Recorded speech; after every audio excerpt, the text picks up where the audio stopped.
C'est nos pronos pour Wimbledon 2025, spécial tableau masculin. Les gars, vous êtes prêts? Alexander Blocks. Marc Jiquel. Comme d'habitude, on va diviser ça en 4 catégories. Le gagnant, l'outsider, le joueur à suivre, et on finit par le 100. Un petit flop. Un petit flop. On démarre par le gagnant. En plus, ça tombe bien, on a tous le même. Le tableau est quand même bien ouvert pour Carlos Alcaraz. Du coup, on est parti sur le Carlitos, double tenant du titre pour un repeat. Non, Qu'est-ce qu'il y a beaucoup de trucs à dire en non plus? bah Thomas, t'en as parlé très très facilement. T'as un peu l'étiquette de favori. Il a la partie tableau la plus simple. Comparé à ses grands concurrents qui sont Sinner et Sinner, Djokovic. Peut-être même un drappeur que tu peux caler là-dedans, mais c'est pas... Il va pas jouer Sinner et Djoko en demi. Ce sera Daniil. normalement, on va dire Daniil. Boulevard quoi, boulevard. Moi jusqu'à la finale, boulevard. Normalement, c'est Franchement, finale minimum. Et en plus, il s'est mis en confiance au Queens, même si c'était fait peur contre Mouna. Imaginez si Raducanu est dans le stade. Du coup, on passe à l'outsider. Et on là, on n'a pas les mêmes. Je me suis mouillé sans trop me mouiller parce que j'ai pris la télésérie 28, mais c'est Bublik. Alexander, ce bon vieux Sacha Bublik, qui est clairement dans le mois de sa vie, on peut le dire. Et en plus, ce qui est vraiment fou, c'est que j'ai appris qu'il a eu à un moment le projet d'arrêter à la fin du tournoi de Wimbledon. L'année dernière, ouais. Parce qu'il n'y arrivait plus. En même temps, c'est vrai que quand on connaît Bublik, c'est un mec totalement irrégulier. Là, le mec, il a un père de sa vie. Roland Garros magnifique, il perd en quart contre Sinner. Il gagne à solide. Il bat Sinner, qui est du coup le seul, hormis Alcaraz, à avoir battu Sinner depuis le début de saison déjà. Depuis un an, depuis au moins un an. Il est dans sa surface, on peut le dire, le gazon. Ah, du coup, Draper au troisième tour. J'ai envie de croire qu'il peut se le refaire parce que c'est lui qui a battu Draper à Roland Garros. Et après, advienne que pourra.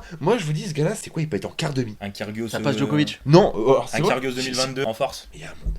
C'est pas que 100%, 0% pour Djoko, tu vois. Il y a des pourcentages. Porte bien cette étiquette d'outsider. C'est sympa. Ok. Allez, BC, je te laisse enchaîner. Ouais, je vais partir sur quelqu'un que j'avais déjà mis l'année dernière. Enfin, c'était Daniil Medvedev. Parce que ouais, Daniil, deux demi-finales de suite à Wim. Il fait plutôt une bonne saison de gazon là ces derniers temps. Quand tu sais que dans sa partie tableau, il y a Fritz, Zverev. J'ai l'impression que son service déjà est retrouvé. Et avec une surface en plus qui est moins rapide qu'avant. Hein. T'as l'impression que ça va devenir de la terre battue le truc. Il revient un peu en confiance tout ça. La partie tableau, franchement. Alors ça peut peut-être sauter avant, mais je le vois. Il a pas cité Bonzi au premier tour. Bon. Moi, je rigole.